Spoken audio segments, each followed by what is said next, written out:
Everyone, நான் உங்க ருஷி.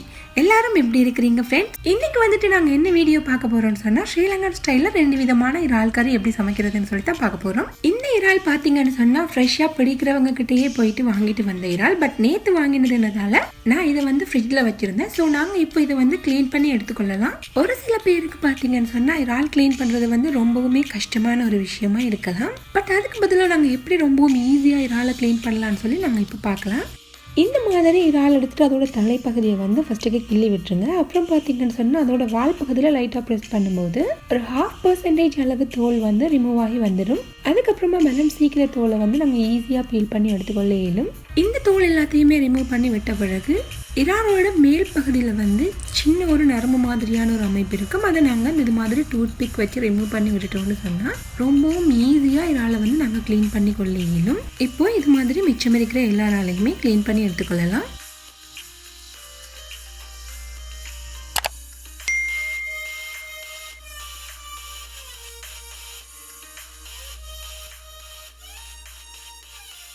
இறாலை வந்துட்டு பார்த்தீங்கன்னு சொன்னால் நார்மல் வாட்டரில் நிறைய டைம் வாஷ் பண்ணினாலும் கூட இறாலோட ஸ்ட்ராங்கான ஸ்மெல் இருந்துகிட்டே தான் இருக்கும். ஸோ அந்த ஸ்மெல்லை கொஞ்சம் குறைக்கிறதுக்காக வேண்டி நாங்கள் இது மாதிரி மஞ்சள் சேர்த்து ஒரு தடவை வாஷ் பண்ணி எடுத்துக்கொள்வோம்.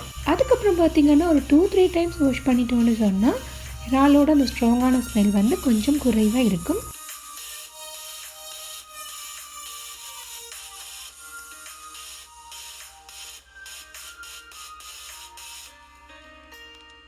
நான் இப்போ க்ளீன் பண்ணிக்கிற இறாலோட அளவு பார்த்தீங்கன்னு சொன்னால் 1 kg. எங்கள் வீட்டில் நானும் என்னோட ஹபியும் மட்டும்தான்றதுனால எங்களுக்கு இது வந்து கொஞ்சம் அதிகம் தான். அதனால நான் இதோட ஹாஃபை வந்து செப்பரேட் பண்ணி ஃப்ரிட்ஜில் வச்சுக்க போகிறேன்.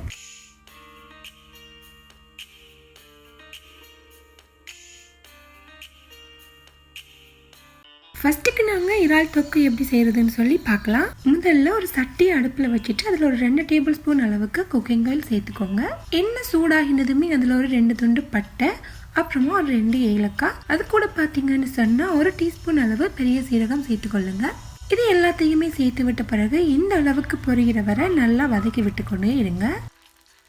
அடுத்தது இதில் வந்து நாங்கள் வெங்காயம் சேர்த்துக்கொள்ளலாம். நான் இன்னைக்கு வந்துட்டு பார்த்தீங்கன்னா 2 பெரிய வெங்காயத்தை இது மாதிரி சின்ன சின்ன பீசஸாக கட் பண்ணி சேர்த்துருக்கிறேன். கூடவே கொஞ்சமாக உப்பு சேர்த்துக்கிறேன். அப்போ தான் எங்களுக்கு வெங்காயம் ரொம்பவும் குயிக்காக வதங்கும்.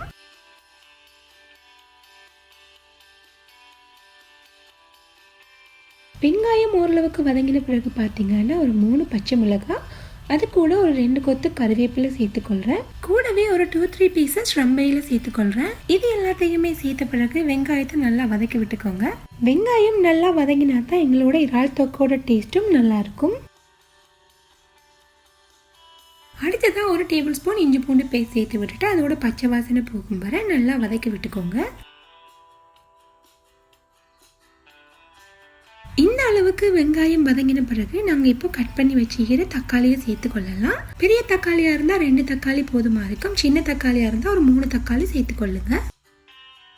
தக்காளியை சேர்த்த பிறகு ஒரு 1/4 டீஸ்பூன் அளவு மஞ்சள் தூள், 1 டீஸ்பூன் அளவு மல்லித்தூள், 1/2 டேபிள் ஸ்பூன் அளவு மிளகாய் தூள், 1 டீஸ்பூன் அளவு சில்லி ஃப்ளேக்ஸ், கூடவே ஒரு 1/2 டேபிள் ஸ்பூன் அளவு கரம் மசாலா, இது எல்லாத்தையுமே சேர்த்துட்டு நல்லா ஒரு தடவை கலந்து விட்டுட்டு இது கொஞ்ச நேரம் நாங்கள் வேக வைக்க வேணும். நாங்கள் சேர்த்துக்கிற தக்காளி வந்து நல்லா வதங்கி ஒரு பேஸ்ட் மாதிரி வர வேணும். அதுக்கு பிறகுதான் நாங்கள் இதில் வந்துட்டு இறால் சேர்க்க போகிறோம். இந்த ஸ்டேஜில் பார்த்தீங்கன்னு சொன்னால் அடுப்பை வந்து மீடியம் ஃப்ளேமில் வைங்க.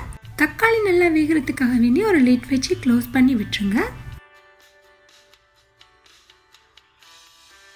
இப்போ பார்த்தீங்கன்னா தெரியும், தக்காளி வந்து நல்லா வதங்கி ஒரு பேஸ்ட் மாதிரி வந்துருக்குது. இதை வந்துட்டு வேக வைக்கிறதுக்காக வேண்டி நான் எந்த ஒரு தண்ணியுமே சேர்க்கல. அதுக்கு பதிலாக மீடியம் ஃப்ளேமில் வச்சு குக் பண்ணினோன்னு சொன்னால் இந்த அளவுக்கு அடிப்பிடிக்காமல் பேஸ்ட் மாதிரி கிடைக்கும்.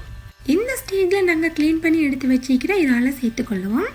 சேர்த்து விட்டுட்டு நல்லா ஒரு தடவை மிக்ஸ் பண்ணி விட்டுக்கோங்க. இறாலில் இருந்து வர தண்ணி வந்து இந்த இறால் வேகிறதுக்கு போதுமாக இருக்கும். இது கூட தேவையான அளவு உப்பு சேர்த்து நல்லா ஒரு தடவை மிக்ஸ் பண்ணி விட்டுட்டு ஒரு லிட் வச்சு க்ளோஸ் பண்ணி விட்டுருங்க. இப்போவும் வந்துட்டு பார்த்தீங்கன்னு சொன்னால் அடுப்பை வந்து மீடியம் ஃப்ளேமில் இருக்கிற மாதிரியே பார்த்துக்கொள்ளுங்க. அப்போ தான் எங்களுக்கு வந்து இறால் அடி பிடிக்காமல் ரொம்பவும் சாஃப்டாக வெந்து வரும்.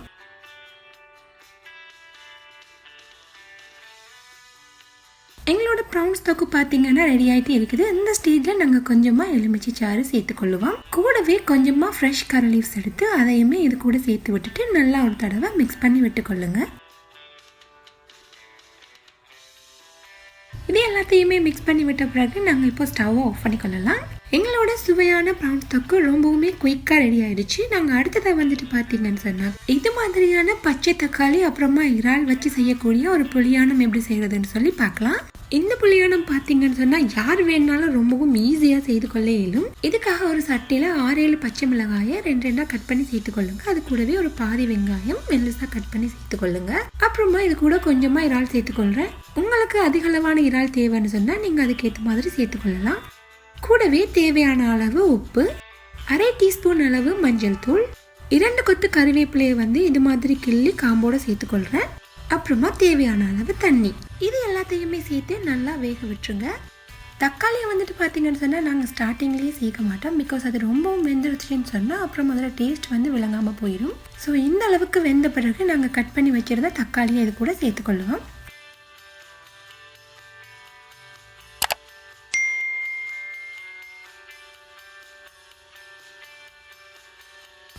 இது எல்லாத்தையுமே நல்லா ஒரு தடவை மிக்ஸ் பண்ணி விட்டுட்டு ஒரு லிட் வச்சு க்ளோஸ் பண்ணி வேக விட்டுருங்க.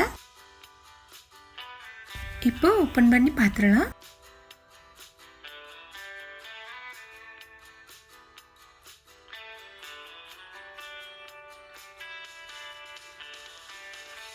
நாங்கள் செய்த தக்காளி இந்த அளவுக்கு வெந்த பிறகு நாங்கள் எடுத்து வச்சிக்கிற தேங்காயோட 2வது பால் சேர்த்து நல்லா வேக விட்டுருவோம்.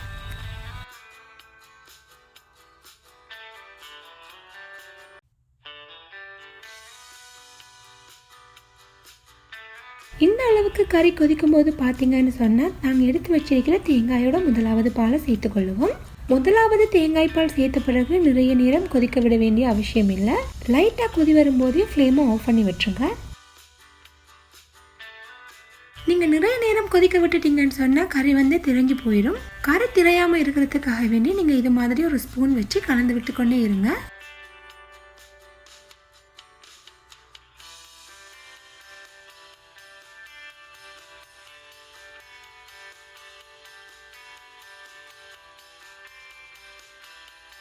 இப்போ பார்த்தீங்கன்னு சொன்னால் கறி கொதிக்க ஆரம்பிச்சிருச்சு. இந்த ஸ்டேஜில் நீங்கள் ஃப்ளேமை ஆஃப் பண்ணி விட்டுட்டு டேஸ்ட்டுக்காக வேண்டி கொஞ்சமாக லெமன் ஜூஸ் சேர்த்துக்கொள்ளுங்க.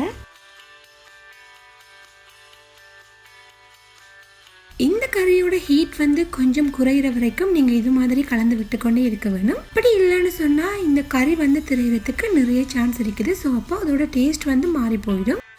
ஓகே ஃப்ரெண்ட்ஸ், இப்போ பார்த்தீங்கன்னு சொன்னால் நாங்கள் ப்ரான்ஸை வச்சு செய்யக்கூடிய 2 வகையான கறி நாங்கள் ரெடி பண்ணிட்டோம். ஃபர்ஸ்ட் ஒன் என்னென்னு பார்த்தீங்கன்னு சொன்னாக்கா ப்ரான்ஸ் தொக்கு, அது கூடவே ப்ரான்ஸ் புளியானம்.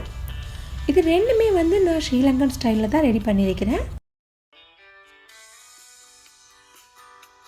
உங்கள் வீட்டில் இருக்கிற நீங்கள் அன்றாடம் யூஸ் பண்ணக்கூடிய திங்ஸை வச்சு நீங்கள் இது ரெண்டையுமே ரொம்பவும் ஈஸியாக அது கூடவே ரொம்பவும் டேஸ்ட்டாக ரெடி பண்ணிக்கொள்ள இயலும்.